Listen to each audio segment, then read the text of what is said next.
getting started. A life is a dream or a nightmare scarring. Hand me a یہ ہے قطر. سعودی عرب، بحرین اور UAE کے درمیان واقع دنیا کا امیر ترین کنٹری.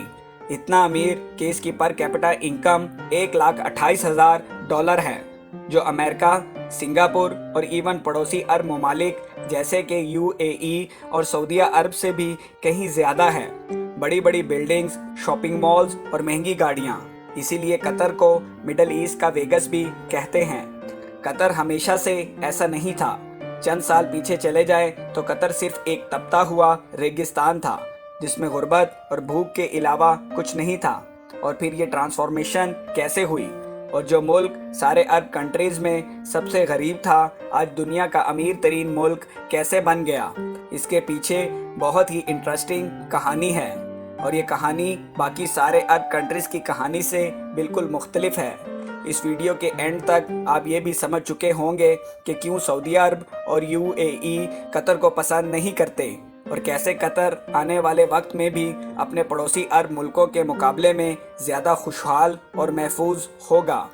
یہ کہانی شروع ہوتی ہے 1916 میں، جب قطر کے امیر عبداللہ الثانی نے برٹش کے ساتھ مل کر ایک ٹریٹی سائن کی، جس کے مطابق برٹش نے قطر کو کسی بھی زمینی یا سمندری حملے کی صورت میں ڈیفینڈ کرنا ہوگا، اور قطر بدلے میں اگلے 25 سال تک برٹش کالونی کا حصہ رہے گا، اور یہاں سے نکلنے والے ہر نیچرل ریسورس میں برٹن کا شیئر ہوگا.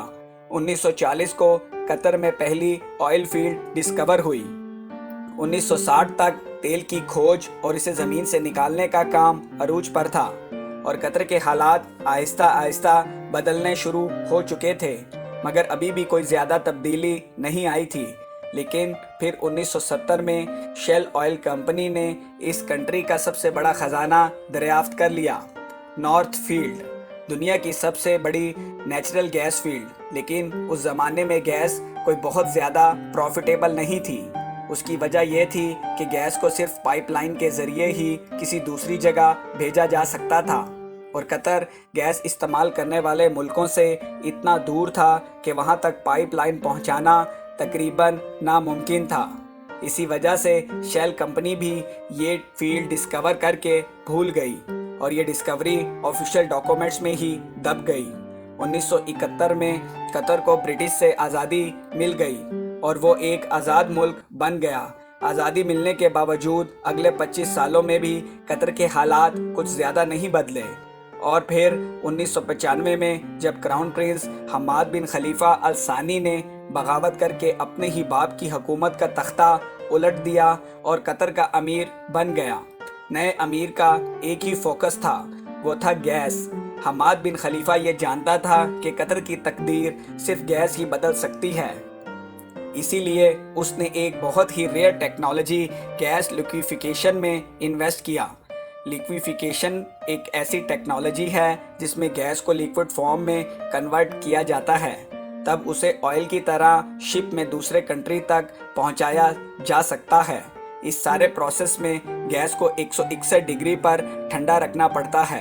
اس پروسیس پر قطر نے ساری انویسٹمنٹ کر دی، اور آج وہ LNG کا سب سے بڑا ایکسپورٹر ہے. قطر سے گیس امپورٹ کرنے والے کنٹریز میں Japan, India, China, south Korea اور اسپین شامل ہیں. بلین آف ڈالرز قطر میں آنا شروع ہو گئے. لیکن قطر کی تقدیر بدلنے کی ایکویشن میں یہ تو صرف ایک چھوٹا سا حصہ تھا، کیونکہ نیچرل ریسورسز تو بہت سی کنٹریز کے پاس ہوتے ہیں، انہیں ایکسپلائٹ بھی بہت سے کنٹریز کر لیتے ہیں، مگر اصل مسئلہ آتا ہے ان ریسورسز سے آنے والے پیسے کو ری انویسٹ کرنے کا. ورنہ وینزویلا اور انگولا کا انجام ہمارے سامنے ہے. یہی وہ جگہ ہے جہاں قطر باقی کنٹریز پر بازی لے گیا.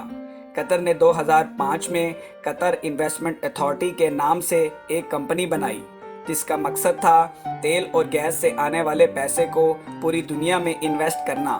اور اسی لیے آج دنیا کے ہر بڑے ملک اور ہر بڑی کمپنی میں آپ کو قطری انویسٹمنٹ نظر آئے گی، چاہے وہ لنڈن کے بڑے بڑے ہوٹلز، آفیسز، بلڈنگز، اپارٹمنٹس ہوں، امریکہ کے بڑے بڑے آفیسز ہوں، یا پھر ملٹی نیشنل جیسے کہ واکس ویگن اور بارکلیز بینک، شیل،